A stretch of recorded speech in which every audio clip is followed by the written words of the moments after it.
കുറഞ്ഞ സമയം ഒരു 5-10 മിനിറ്റ് അതിനുള്ളിൽ തന്നെ മോൾ എനിക്ക് തിരിച്ച് മെസ്സേജ് അയക്കുന്നുണ്ട്, സാറേ ഉപ്പ മരിച്ചു കേട്ടോ എന്ന് പറഞ്ഞു. ഞാൻ കുറച്ച് ദിവസങ്ങൾക്ക് മുന്നേ ഒരു മോൾ എനിക്ക് മെസ്സേജ് അയച്ചിട്ട് ഇങ്ങനെ ചോദിച്ചു, സാറേ എൻ്റെ ഉപ്പയെ മാറ്റാൻ പറ്റുമോ എന്ന്.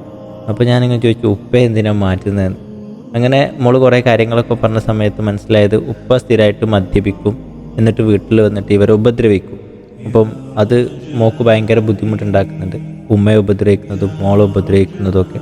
അപ്പം ഞാനിങ്ങനെ പറഞ്ഞു നമുക്ക് സംസാരിച്ച് നോക്കാം. അപ്പോൾ മോള് പറഞ്ഞു എന്നോട്, ഞങ്ങളിപ്പം ഹോസ്പിറ്റലിലാണുള്ളത് പറഞ്ഞു. അപ്പം ചോദിച്ചു എൻ്റെ ഹോസ്പിറ്റലിൽ എന്താണെന്ന് ചോദിച്ചു. അപ്പോൾ പറഞ്ഞു ഉപ്പക്കൊരു അറ്റാക്ക് വന്നതുകൊണ്ട് ഞങ്ങൾ ഹോസ്പിറ്റലിൽ വന്നതാണെന്ന് പറഞ്ഞു. ഞാൻ കുറഞ്ഞ സമയം ഒരു 5-10 മിനിറ്റ് അതിനുള്ളിൽ തന്നെ മോൾ എനിക്ക് തിരിച്ച് മെസ്സേജ് അയക്കുന്നുണ്ട്, സാറേ ഉപ്പ മരിച്ചു കേട്ടോ എന്ന് പറഞ്ഞു. ഞാൻ കുറച്ച് നേരത്തേക്ക് ഞാനിങ്ങനെ ആലോചിച്ചു, ആ മോൾ എന്തായിരിക്കും ആ മോളെ മനസ്സിലൂടെ കടന്നു പോയിട്ടുള്ള കാര്യങ്ങൾ എന്നുള്ളത്. കാരണം ആ മോൾ ആഗ്രഹിക്കുകയാണ് എൻ്റെ ഉപ്പ ഒന്ന് മാറിയിട്ടുണ്ടായിരുന്നെങ്കിൽ എൻ്റെ ലൈഫ് അല്ലെങ്കിൽ എൻ്റെ കുടുംബം കുറച്ചും കൂടി അടിപൊളിയായിട്ട് പോയിട്ടുണ്ടായിരുന്നെങ്കിൽ എന്ന് ആലോചിക്കുകയാണ്.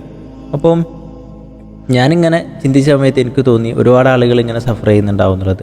തീർച്ചയായിട്ടും നമ്മൾ ഉപയോഗിക്കുന്ന ഡ്രഗ്സ് അല്ലെങ്കിൽ ചില അഡിക്ഷൻസ് കാര്യങ്ങളൊക്കെ നമ്മളെ ശാരീരികമായിട്ട് ഒരുപാട് ബുദ്ധിമുട്ടുകൾ ഉണ്ടാക്കുന്നുണ്ട്. അതുപോട്ടെ ബാക്കിയുള്ള ആളുകളെ മാനസികമായിട്ട് അത് ഒരുപാട് പ്രശ്നങ്ങളിലേക്ക് തള്ളിവിടുന്നുണ്ട് എന്നുള്ളതാണ്. അപ്പം അതുകൊണ്ട് നമുക്കൊരു ഉപകാരമല്ല, അവർക്കൊരു ഉപകാരമല്ല, എന്നാൽ നമുക്കും ദ്രോഹമാണ് അവർക്കും ദ്രോഹമാണെന്നുണ്ടെങ്കിൽ അത് ഒഴിവാക്കിയല്ലേ ഏറ്റവും നല്ലത്.